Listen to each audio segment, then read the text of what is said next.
Hello everybody, I'm really sorry about the amateur quality of this room. I'm working with limited space, so I'm sorry if the sound's bad, the lighting's bad. I'm sorry, I know it's bad, okay? I'm aware of it, but you've got to work with what you've got. And at the moment, I'm working with limited space, with limited equipment.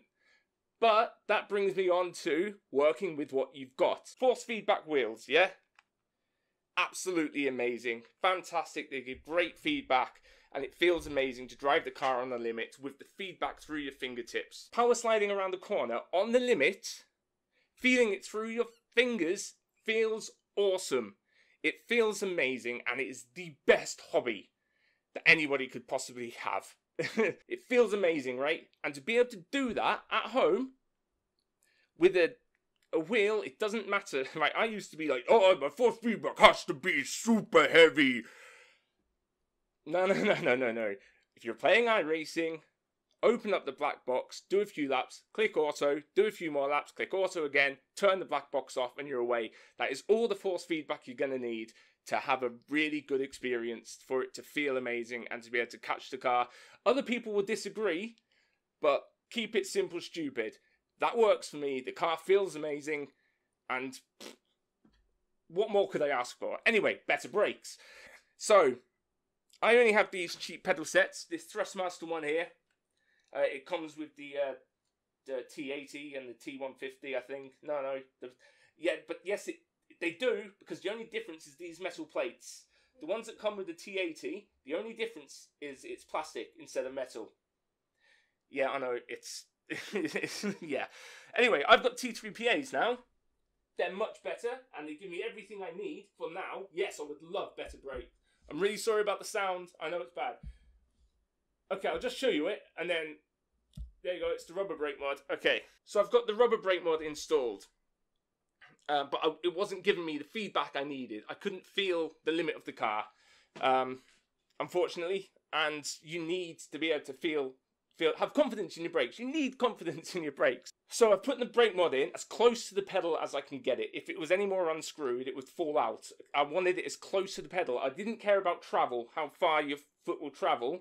All I wanted was good feeling. I wanted to be able to feel the pedal pushing back at me so I could modulate its position. I knew where it was going to be. That's important. So anyway, there was still like 1 millimeter or 2 millimeters in between the mod and the pedal, and that was too much. It was too much give that I wasn't in control of. So I shoved the wedge of paper in there, and it's perfect now. It's fantastic. It's great. I can drive the car how I want to drive it. Like, there's a feeling when you're driving a car and you know how you want to drive that car. You know what the limits for the car are. Is that right? But you need the equipment, especially the brakes, to be able to get you there. Because unless you can have confidence in your brakes, you're not going to get there. Because you're not going to know exactly what the car's going to do when you push the pedal in. If you push it down a little bit, you need to know how much that's going to slow your car down. Push it down a lot, you need to know how quickly that's going to stop the car to as close as you can get it. You need to know how much you modulate the brake will modulate the car's speed.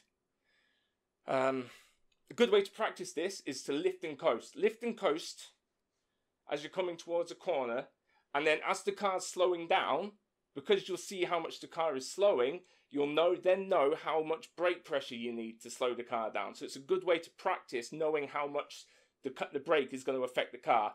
Lift and coast, then you see how much the car is slowing down with no brakes, so then you know how much more brake pressure you need because you've given yourself the information. It's a great way to practice how to brake and to how to trail brake into a corner. You're looking at the apex, and as you're braking, you're slowly lifting off the brake pedal. As you lift off, you're steering. Don't wait until all the braking is done before you turn the car. You're braking and steering at the same time. You'll hear people say, don't do that, which is true. You shouldn't do it. But you need to. Trail braking. Push it down, looking at the apex. Don't look at your brake marker. Do not look at your brake marker, because that is where you'll drive the car. Sounds mad? Try it. Where you look, you will go. So you see where the brake marker is. You go, right, okay, it's there, apex. You get a little bit closer, you double check where it is. And then you're looking for it in your peripheral vision. That's what you're doing. You're not staring at it, because you will steer the car. Subconsciously, but you will do it. Try it. Where you look. That's why it's so important to look ahead. Always be looking. Anyway, that was just a quick one. So work with what you've got. If you can't afford expensive pedals, mod them. Do whatever you can to give you the feedback you need. Do whatever you can, and you'll be fine. As for me, I'll still always be average pace.